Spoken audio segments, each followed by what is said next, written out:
Have you ever noticed that when people become depressed, they often stop doing the very things that once brought them enjoyment or gave them a sense of accomplishment? Whether you're a mental health professional, someone struggling with depression, or someone trying to support a loved one, I'd like to introduce you to two deceptively simple exercises that have helped many people begin taking small steps toward recovery. Imagine a client named Sarah. Sarah is a 42-year-old teacher who has become increasingly depressed over the past several months. She tells you she no longer enjoys reading, gardening, or spending time with friends. She feels exhausted after work, spends most evenings on the couch watching television, and then criticizes herself for wasting another day. When you ask what she has done this week that she enjoyed, she pauses. I don't know. Nothing. When you ask what she has done that gave her a sense of accomplishment, she pauses again. Nothing. Many therapists immediately begin looking for distorted thoughts, unresolved conflicts, or deeper meanings. Those interventions certainly have their place. But before we do any of that, it can be helpful to ask a simpler question. Has depression gradually removed experiences of both pleasure and accomplishment from this person's life? One of the best supported behavioral treatments for depression involves intentionally rebuilding those experiences. These are called pleasure and mastery activities. Pleasure activities are experiences that bring enjoyment, comfort, interest, curiosity, or connection. They don't have to produce overwhelming happiness. Even small moments of enjoyment matter. Mastery activities are different. They involve doing something that creates a sense of competence, accomplishment, or progress. They remind us, I can still do difficult things. Depression often steals both. People stop doing enjoyable activities because they don't expect to enjoy them. They stop doing challenging activities because they expect to fail or because everything feels overwhelming. Unfortunately, this creates a vicious cycle. The fewer rewarding experiences people have, the more depressed they become. The more depressed they become, the fewer rewarding experiences they seek. Pleasure and mastery activities help interrupt that cycle. Notice something important. The goal is not to force happiness. The goal is simply to begin creating opportunities for rewarding experiences and small accomplishments. As behavior begins to change, mood often follows. From the perspective of rational emotive behavior therapy, there is another important point. Mastery activities are not tests of your worth as a person. Completing a mastery activity does not mean you are an excellent, superior, or more worthwhile human being. It simply means you completed a task. Likewise, not completing a mastery activity or completing it imperfectly does not mean you are incompetent, lazy, weak, or a bad person. It simply means the task wasn't completed or wasn't completed as well as you had hoped. Those are two very different conclusions. Evaluate the behavior. Don't globally evaluate yourself.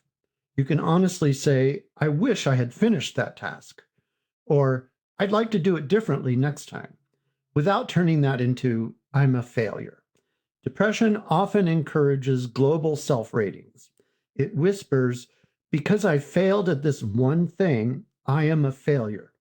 Instead, try saying, I didn't complete today's activity. That's disappointing, but it doesn't define me. I can learn from it and try again tomorrow. Mastery is about building confidence through repeated practice, not proving your worth. Your worth as a human being was never on trial in the first place. Here are a few examples. Pleasure activities: listen to your favorite music, sit outside for 10 minutes, call or text a supportive friend, spend time with a pet, read a chapter of a favorite book, enjoy a favorite cup of coffee or tea mindfully, watch a funny movie or video, work in the garden, take a leisurely walk, watch a sunrise or sunset. Mastery activities: make your bed, organize one drawer, pay one bill, Prepare one healthy meal. Complete one task you've been avoiding. Walk for 15 minutes. Practice a hobby or musical instrument. Learn something new. Finish one task before beginning another. Write one page in your journal. Many therapists also ask clients to rate each activity. After completing it, ask yourself, pleasure, 10. Mastery, 10. People are often surprised. Activities they expected to be pointless sometimes produce more enjoyment or a greater sense of accomplishment than they predicted. Those ratings also help therapists and clients discover which activities are most helpful. Before recording this video, I was feeling a bit down. Nothing dramatic, I just wasn't feeling particularly energized. As I started planning the video, organizing my thoughts, and recording it, I noticed something interesting. If I were rating the experience, I'd probably give it about a 6 out of 10 for pleasure and about a 7 out of 10 for mastery. Did fireworks go off? No. Did I suddenly become euphoric? Not at all. But I do feel better than I did before I started. That's often how these exercises work. We're not looking for miracles. We're looking for movement. One meaningful action may produce only a small improvement, but many small improvements, repeated over days and weeks, can add up to meaningful change. Pleasure and mastery activities don't guarantee that you'll feel better. Sometimes you will, sometimes you won't. But every time you choose to take a meaningful action, you challenge two of depression's most powerful messages. It's hopeless. I'm helpless. Each small action is an opportunity to test those conclusions. You may discover that there are still moments of enjoyment. You may discover that you are capable of taking meaningful action even when you don't feel like it. Those experiences don't prove that life is wonderful, and they don't guarantee that depression will disappear. But they may help loosen depression's grip by reminding us that hope can begin with a single action and that helplessness is not the whole story. One small step doesn't solve everything, but it often makes the next step a little easier. And one more thing, celebrate taking action. Not because taking action proves you're a worthwhile person, it doesn't. Celebrate it because every meaningful action is a step toward the life you want to build. If you walked for 5 minutes instead of 20, celebrate the 5 minutes.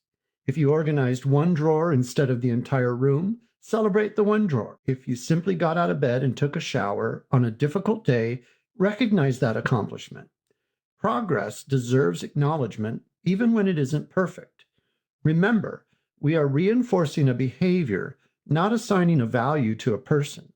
Depression often tells us that only big accomplishments count. Behavioral activation teaches a different lesson. Small actions, repeated consistently, often produce meaningful change over time. Many of my clients tell me, I just don't feel like doing these activities.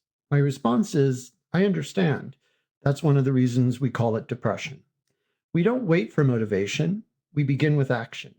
Over time, motivation often follows. Your goal isn't to prove your worth.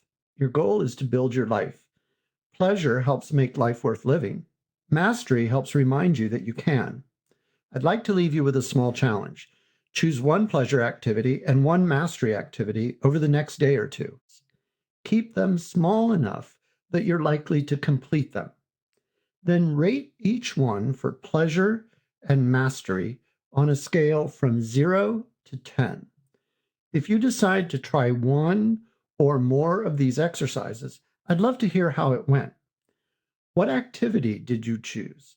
How would you rate it for pleasure? How would you rate it for mastery? Did anything surprise you? Please share your experience in the comments. Your experience may encourage someone else to take that first small step. Thank you for watching, and I look forward to reading your comments. Disclaimer: this video is for educational purposes only and is not a substitute for assessment or treatment by a qualified mental health professional.